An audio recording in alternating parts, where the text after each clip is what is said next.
I yield time to the gentleman from Hawaii. Thank you, Madam Speaker. I request permission to revise and extend my remarks and to exclude other materials. Without objection. Thank you very much, Madam Speaker. I deeply appreciate my friend and colleague from New Mexico leading this special hour and yielding me time to join in recognizing November as Native American Heritage Month, a time for us to reflect on and celebrate the rich histories and diverse cultures of our nation's indigenous peoples. It is said that cultural heritage is the sum total of the unique ways of living of a culture handed down from generation to generation, be they customs, practices, places, objects, artistic expressions, language, and values, all amounting to a distinct identity and integrity as a people. By that measure, most Americans have some familiarity with the rich cultural heritage of the indigenous peoples of the continental United States and Alaska, and it is indeed gratifying to listen to my colleagues speak of the rich diversity within our continental United States, from New Mexico to Florida to Washington and Wisconsin. But as we celebrate the heritage, identity, and integrity of these great peoples this month, I want to highlight that of another indigenous peoples of our country, the Native Hawaiians.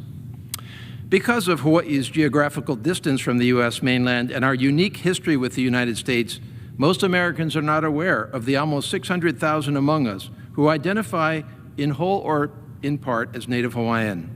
Some 50% of those still live in my home state of Hawaii, and I am deeply humbled to represent a Native group with such a deep and rich heritage all of its own.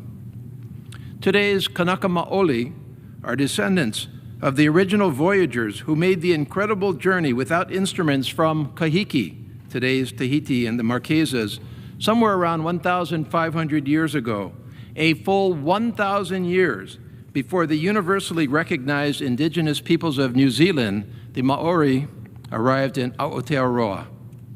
By the arrival of the West through Captain Cook in 1778, Native Hawaiians had already long developed and practiced and handed down a truly unique cultural heritage, from their own language, dance, and music to customs and practices, value, and religion. They were truly their own people in every sense of the word. However, like virtually all other indigenous peoples throughout our country and world, the Kanaka Maoli endured cultural marginalization and discrimination, to the point that by the middle of the 20th century, their cultural heritage was at risk of extinction, as had happened with most other indigenous cultures throughout our histories. Beginning in the mid-1960s, though, a renewed interest in traditional Hawaiian arts and culture began to emerge, driving deep cultural pride and resurgence. The ranks of prominent Native Hawaiians included figures such as George Naope, a kumuhula, who with others brought back the study and practice of ancient hula. I had the honor of presenting Uncle George as a 2006 National Heritage Fellow here, our nation's highest honor in folks and traditional arts. The Hawaiian language itself had virtually disappeared after statehood, but in 1982, a small group of Hawaiian language educators came together and formed the Punana Leo preschools, which focused on nurturing a new generation of Native Hawaiian speakers through education in the Native Hawaiian language, the Olelo.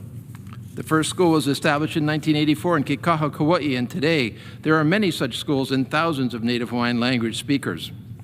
Another ancient practice prominent in the Hawaiian Renaissance was the art of Polynesian voyaging. Hundreds of years had passed since the last voyage, and the ancient ways of navigating had been lost. But in 1975, the Polynesian Voyaging Society built the hokulea, a traditional outrigger canoe first captained by Elia Kavika David Ku'ualoha Kapahulehua, whose mission was to follow in the footsteps of the Native Hawaiians and sail unaided across Polynesia. Today, voyaging canoes sail freely across the Pacific and even around the world using the ancient ways, an amazing symbol of cultural recovery. These Kanaka are just a few of the tens of thousands of Native Hawaiians and others who simply decided that the rich cultural heritage of the indigenous peoples of Hawaii would not die, but would be carried forward into the generations to come. Their stories and the story of all Native Hawaiians should not be left unrecognized by this Congress, either today or in the laws of our country focused on indigenous peoples. and I am honored to recognize them and their special contributions and legacy to our great country, and to join all of my colleagues who advocate so forcefully for our Indigenous peoples. Again, mahalo nui loa to the gentlewoman from New Mexico for bringing us together today to celebrate Native American Heritage Month. May all Americans reflect on the diverse cultural legacy gifted to all of us by all Indigenous peoples of our nation. I yield back my time.